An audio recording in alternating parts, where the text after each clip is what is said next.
이번 시간에는 인간공학과 시스템공학 중에서 작업 공간에 대해서 한번 해보도록 하겠습니다. 우리가 근로 활동을 할 때 작업 공간은 이거 최소한도로 우리가 가져야 되는 공간들이 있죠.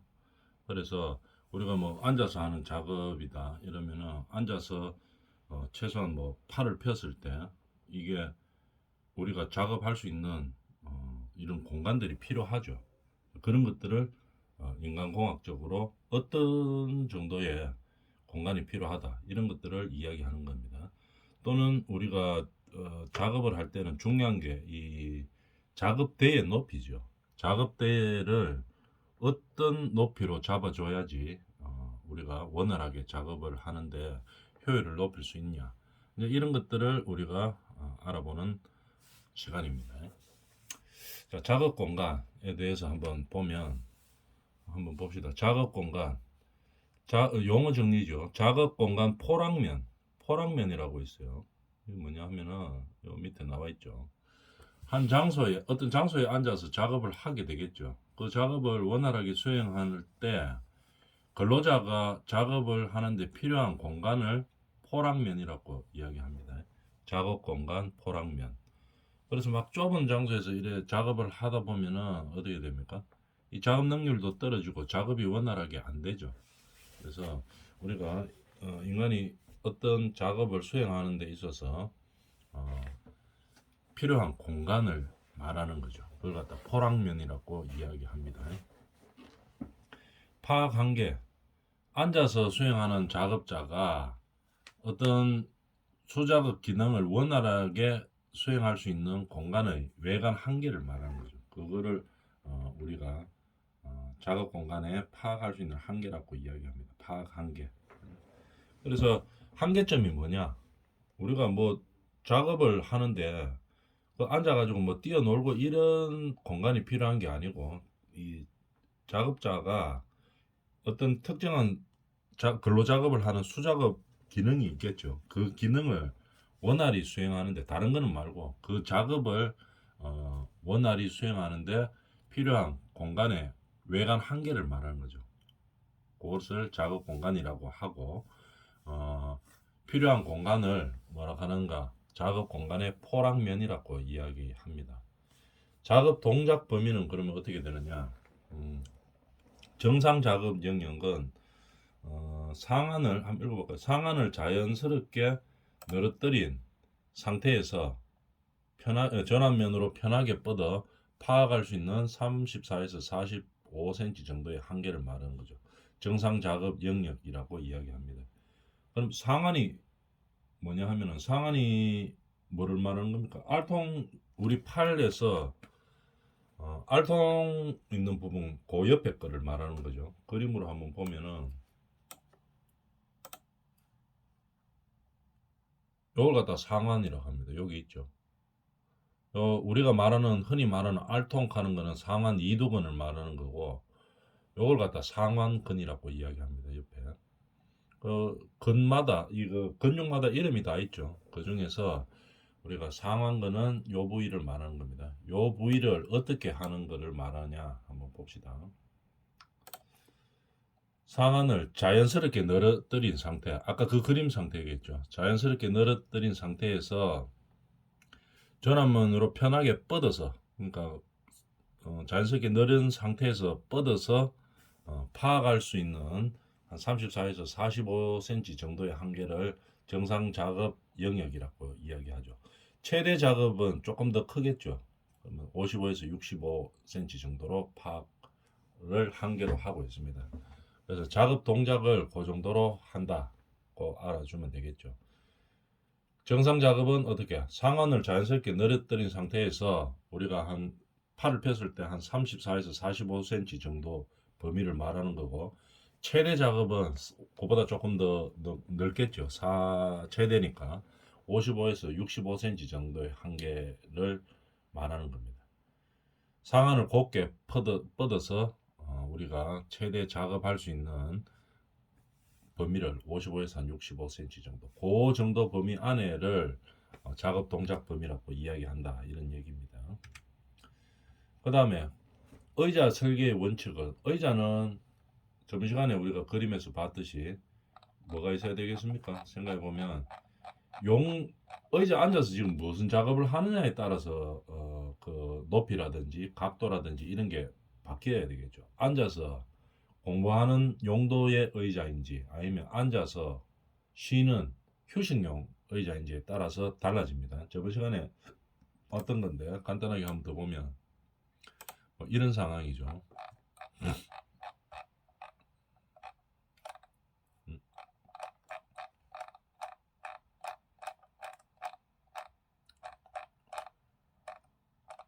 그림으로 한번 보면 이렇죠. 의자 높이 정할 때도 그 우리 가구 같은 거 할 때도 그 마음대로 하는 게 아닙니다. 이 인간공학적으로 딱 봤을 때 어떤 용도에 쓰이느냐에 따라서 이제 바뀌는 거겠죠. 공부하는 용도의 의자다 이러면은 공부할 때는 보통 딱 우리가 정자세로 해서 공부를 하죠. 그렇기 때문에 높이도 가장 정자세에서 알맞는 높이 잡죠. 39cm에서 42cm 정도를 잡고 그 다음에 이 의자의 밑받침하고 이 등받이 각도하고가 너무 높으면 안 되죠. 밑받침 각도가 거의 수평에 가까워야 됩니다. 0도에서 한 5도 사이에 있어야 되고 그 다음에 등받이도 너무 넘어가면 안 되죠. 공부하는데 뭐 완전히 뒤로 제껴가 이렇게 공부하는 사람은 별로 없습니다. 그리고 그래 공부해가지고도 안 되고 하기 때문에 등받이 각도가 한 95도에서 105도 사이로 갈 수 있도록 그렇게 만들어 놓는 겁니다. 의자의 용도가. 반면 반대로 휴식용 의자다 이러면은 높이도 좀 낮아야 되겠죠. 높으면은 이게 휴식하는데 좀 휴식이 잘 안 되겠죠. 그래서 높이도 좀 낮습니다. 의자의 높이도 한 20에서 24cm 정도로 잡고 그 다음에 밑받침 각도도 이 수평으로 있는 게 아니고 뒤로 좀 제끼도록 이렇게 15도에서 20도 정도로 들어주고 그 다음에 이 밑받침하고 등받이하고의 각도도 115에서 123도로 조금 이렇게 척추를 좀 눕게 할 수 있는 그렇게 편하게 할 수 있는 각도의 의자를 만드는 거죠. 의자를 만들어도 그 용도에 따라서 이렇게 바뀌어 간다. 높이도 바뀌고 밑받침 각도도 바뀌고 등받이 각도도 바뀐다 하는 거 알아놔주면 되겠습니다. 그 다음에 의자 설계의 원칙은 체중 분포 그렇겠죠. 체중이 어떤 식으로 분포할 것이냐에 따라서 바뀌고 그 다음에 좌판의 높이 아까 그림에서 봤었죠. 그 다음에 아까 그림에서는 안 나왔는데 좌판의 깊이와 폭 이런 것도 의자 설계의 원칙이 되겠습니다. 이게 용도에 따라서 많이 바뀌죠. 이 의자가 뭐 하는 용도냐? 공부할 때 쓰는 의자는 깊이가 너무 깊을 필요는 없죠. 근데 휴식하는데 너무 짧으면 어떻게 됩니까? 휴식이 잘 안 되죠. 이 폭이 깊어야 됩니다. 깊이도 깊고 그 다음에 몸통의 안정 이런 것들을 가지고 의자를 설계를 하는 겁니다. 그 다음에 부품 배치의 원칙, 중요도의 원칙, 얼마나 사용하느냐, 그 다음에 기능별 배치의 원칙, 사용 순서의 원칙 이거에 따라서 부품을 배치하는 거겠죠. 뭐 예를 들어 보면은 이런 겁니다.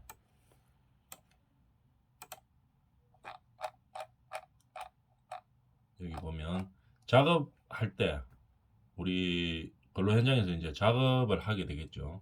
이런 작업을 할 때 작업대의 높이가 어떻게 되냐, 어떻게 잡아줘야 되냐, 이거 아주 중요한 문제죠. 그래서 한번 보면 우리가 작업을 할 때 서서 하는 작업이 있고 앉아서 하는 작업이 있겠죠. 보통 작업장에서 작업을 할 때. 그러면 서서 하는 작업일 때 작업대의 높이는 어떻게 하면 좋은가? 요거에 따라서 우리가 인간공학적으로 많이 연구를 했습니다. 그래서 이 높이에 맞게 우리가 설계를 하는 거겠죠. 서서 작업하는 경우에는 작업자들이 자주 돌아다녀야 하는 경우 또는 물건이 무거운 중량물을 취급하는 경우 아니면 손으로 큰 힘을 써야 하는 경우 장시간 서서 하는 경우 그 다음에 바닥에 매트를 깔거나 쿠셔닝 착용하면 작업화의 피로를 줄일 수 있어. 이런 것들을 다 고려해서 만들어 줍니다. 서서 작업할 때 아니면 또는 앉아서 작업할 때도. 그러니까 작업 용도에 따라서 작업 때도 이제 선정을 하는 거겠죠. 그 중에서 이제 가장 중요한 것이 높이죠. 작업대의 높이. 정밀 작업을 할 때 서서 이제 정밀 작업을 한다고 생각해 봅니다. 우리가 상식적으로 한번 생각해 보면 대충 알 수 있죠. 서서 정밀 작업을 할 때는 어떻게 하느냐. 작업대가 이렇게 딱 섰을 때 팔꿈치 높이보다 너무 밑에 가가 있으면 사람이 구부려야 숙여야 되겠죠. 숙여서 정밀 작업을 하면 정밀 작업이 잘 안 됩니다. 똑바로 선 상태에서 작업대가 팔꿈치보다 약간 높아야 됩니다. 그래서 팔을 올린 상태에서 정밀하게 작업을 해야 되겠죠. 그렇기 때문에 정밀 작업을 할 때 어떻게 해야 되느냐. 작업대가 팔꿈치보다 10에서 20cm 정도 높은 곳에 있어야 됩니다. 그 정도를 작업대로 잡아줘야 서서 하는 작업에서 정밀한 작업을 할 수 있다 이 말입니다. 그 다음에 서서 하는 작업 중에서 무게가 좀 가벼운 무게로 하는 작업들이 있죠. 그럴 때는 어떻게 해야 되는가. 우리가 한번 생각해보면 어느 정도에서는 가벼운 거를 쓸 수 있으면서 힘을 쓸 수 있으면서 사용하기에 가장 쉬울 것이냐. 팔꿈치 높이보다 한 10cm 밑에 작업대가 있으면 가벼운 작업들을 하기에 원활합니다. 근데 큰 힘을 요구하는 작업들이 있죠. 서서 하는 작업 중에. 근데 이게 팔꿈치보다 한 10cm 정도 낮은 데서 이 큰 힘을 사용한다고 한번 가정을 하고 한번 사용해 봅니다. 힘이 잘 안 들어가죠, 이게. 약간 더 밑에 있어야지 큰 힘을 딱 쓸 수가 있습니다. 팔꿈치보다 한 10에서 30cm 정도 낮은 곳에 작업대가 있어야지 원활하게 사용할 수 있다는 얘기입니다. 그 다음에 이제 서서 하는 작업은 그렇고, 그럼 앉아서 하는 작업일 때는 어떻게 해야 되느냐 한번 볼까요? 중요한 것은 작업대의 높이죠. 근로를 할 때는 작업 따위들이 있죠. 이 작업대들의 위치가 중요한 겁니다. 그래야지 효율적으로 일을 할 수 있기 때문이죠. 그러고 사람에게 인체에 무리가 가지 않는 가장 적게 갈 수 있는 그런 작업의 높이를 찾아주는 거죠. 정밀 작업할 때는 팔꿈치보다 조금 높은 거는 맞습니다. 근데 차이가 있죠. 서서 할 때는 10에서 20cm 높은 것이고 앉아서 할 때는 5cm에서 10cm 정도 높은 것입니다. 이 두 개 비교하면서 한번 봅시다. 요건 서서 하는 거고 요거는 밑에는 앉아서 하는 거죠. 앉아서 하는 가벼운 작업에서는 팔꿈치 높이보다 작업대가 얼마? 3에서 한 5cm 정도 낮아야 됩니다. 앉아서 할 때는. 서서 할 때보다 조금 더 작게 낮죠. 앉아서 할 때는 조금 더 3에서 한 5cm 정도 낮은 곳에서 하면 됩니다. 앉아서 하는 작업 중에 큰 힘을 요구할 때는 한 5에서 10cm 정도 더 낮은 곳에서 합니다. 팔꿈치 높이보다. 이렇게 작업 선반의 높이를 측정하는 것은 이 근로를 극대화시키고 반면에 인체의 부담은 줄일 수 있는 그런 아주 중요한 상황이죠. 그래서 자세하게 한번 해봤습니다. 그렇게 되고 그 다음에 봅시다.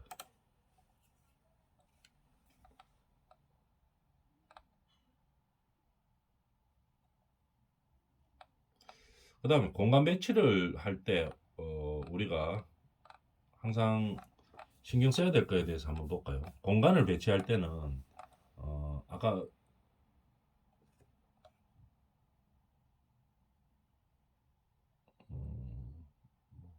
부품 배치 거의 같은 이야기라고 볼 수 있겠네요. 그래서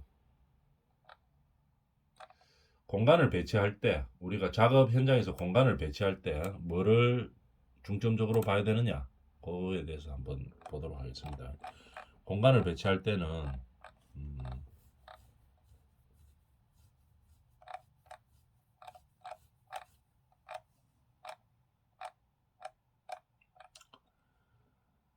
사용 빈도의 원리가 있죠.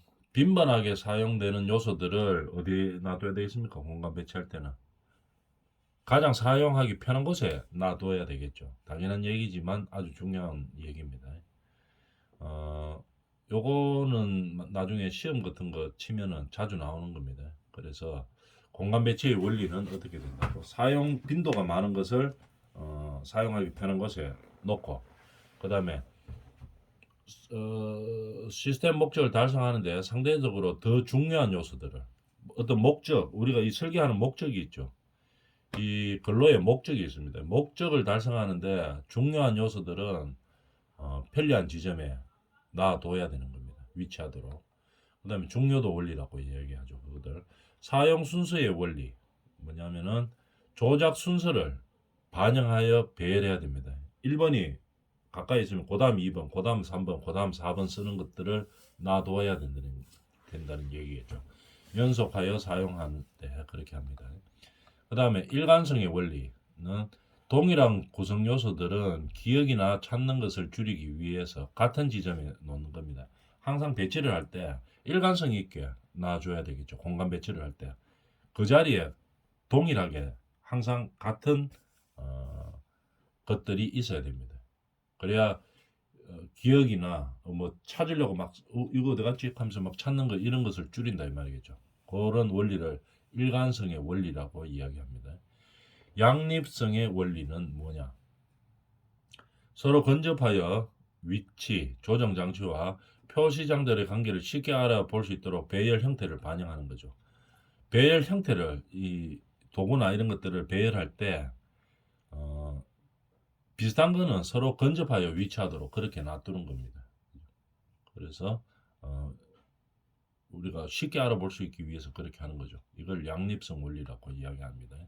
기능성 원리도 비슷하죠. 비슷한 기능을 같은 것끼리 가까운 장소에 위치시킴, 뭐 같이 놔두는 거죠. 가까운 곳에 놔두는 겁니다. 비슷한 기능을 가진 것을 비슷한 위치에 놔둔다 이 말이겠죠. 그러니까 이제 머릿속으로 기억을 하겠죠. 그죠? 이거 뭐 예를 들어 목 같은 거는 이쪽에 있다. 저 망치 같은 거는 저쪽에 있다. 이런 식으로 기억을 하고 있습니다. 그러면 망치 비슷한 거는 맨 그쪽에 있겠네. 이래가지고 그쪽을 보는 거겠죠. 이런 식으로 가까운 곳에 위치를 시키는 겁니다. 색상으로 구분하기도 하는 거죠. 이런 식으로 공간 배치의 원리가 있는 거겠죠. 이 원리에 따라서 이제 하는 겁니다. 사람이 작업하기에 편한 위치들, 그런 원리들에 맞춰서 공간을 배치해야 된다 이런 얘기입니다. 쉽게 말하면.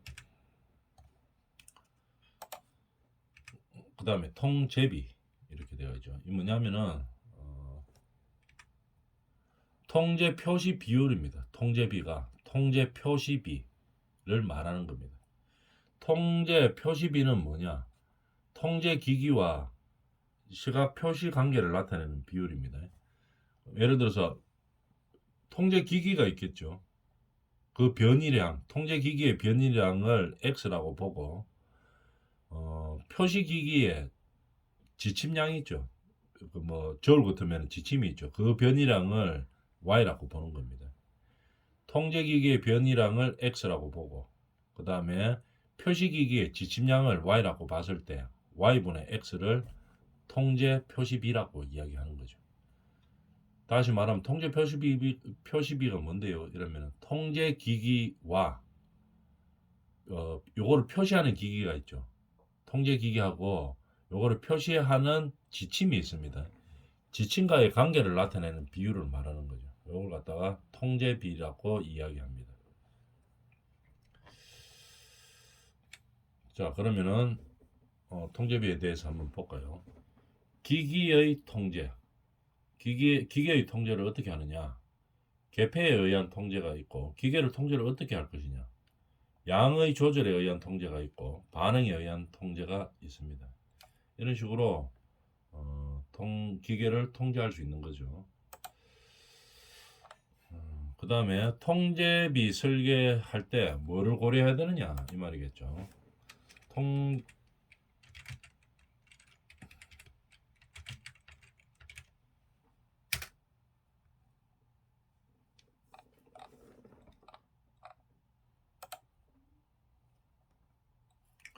통제비 설계 시 고려사항에 대해서 한번 볼까요? 계기의 크기나 방향성, 조작시간, 공차, 목적거리 이런 것들이 필요하다 이런 말입니다.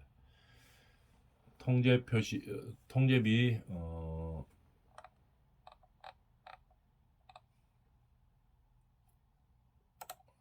를 설계할 때 고려할 사항이죠.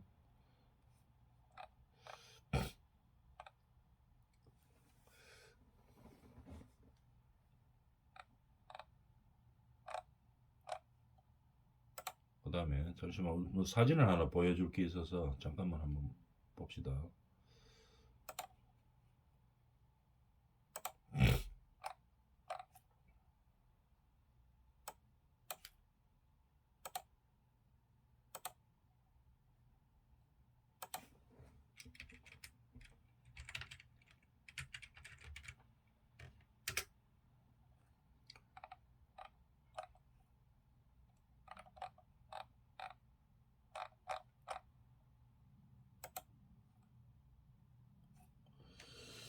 그 사진을 찾는 동안에 일단 내용에 대해서 잠깐 한번 보고 그래 합시다. 그러면 통제비는 우리가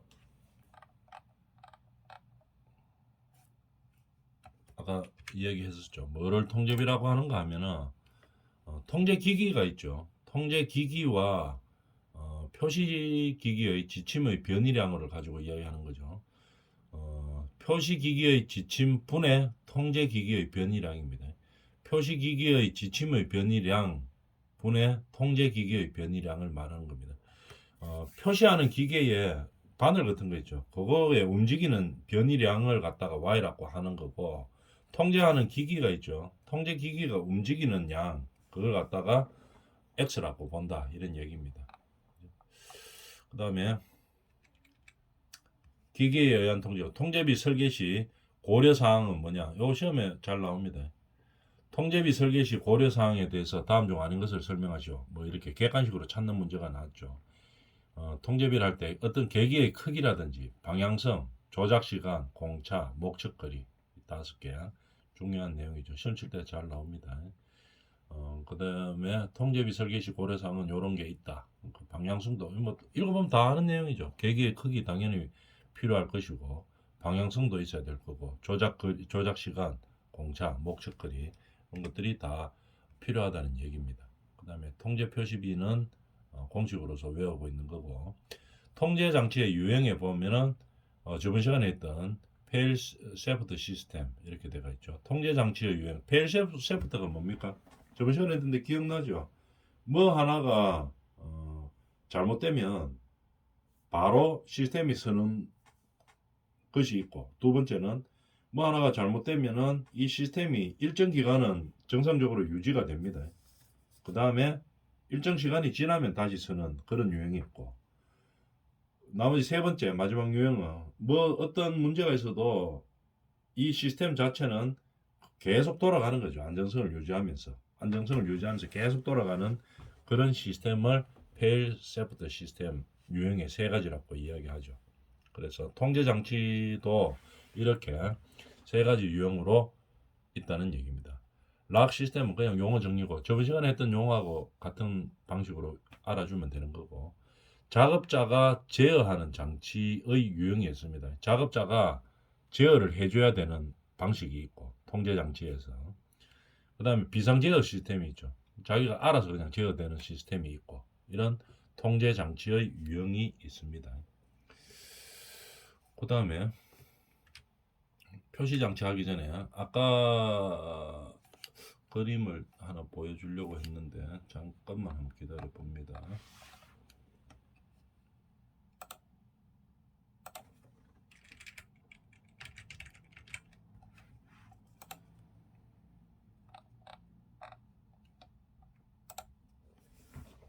여기 통제비의 단위가 둘 다 센치라 하는 거, 센티미터.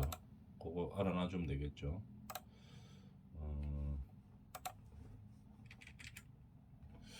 그림을 하나 좀 봐봅시다.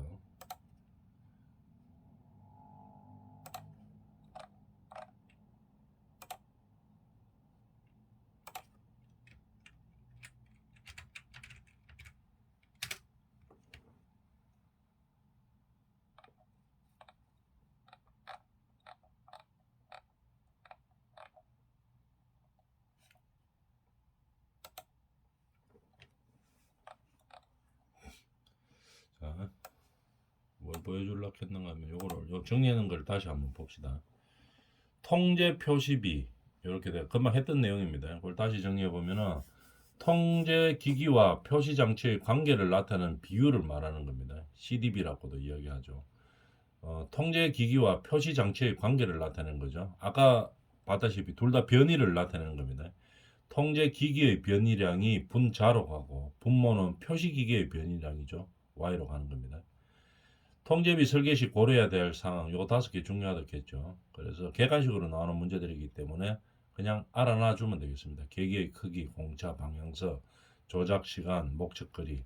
최적의 CDB는 뭐가 최적의 CDB냐? 요거 때문에 요거를 설명하려고 잠깐 한번 봤습니다. 최적의 CDB라고 하는 것은 통제 표시비가 감소함에 따라 이동 시간은 급격히 감소하다가 안정되는 것.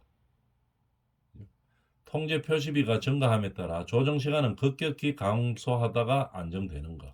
요걸 갖다가 최적의 CDB라고 이야기하는 겁니다.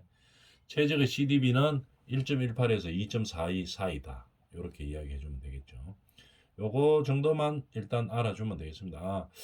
이렇게 된다. 뭐 최적의 CDB가 있는데 CDB는 통제 표시비라고 하는데 통제 표시비는 통제 기기의 변이량 나누기 표시 기기의 변이량이라고 하더라. 그 다음에 통제비 설계 시 고려해야 될 사항은 요 5개. 계기의 크기, 공차, 방향성, 조작 시간, 목적거리라고 하더라. 그 다음에 최적의 CDB는 통제 표시가 감소함에 따라 이동 시간은 급격히 감소하다가 안정되는 것. 그 다음에 통제 표시비가 증가함에 따라 조정 시간은 급격하게 감소하다가 안정되는 것. 결국은 안정이 돼야 된다는 얘기겠죠. 그런 최적의 CDB가 1.18에서 2.42 사이다 하는 거. 요거 정도만 알아주면 되겠습니다. 그 다음에 나중에 좀 더 깊이 들어갈 거는 우리가 본 과목 할 때 그때 하도록 하겠습니다. 오늘은 여기까지 합니다.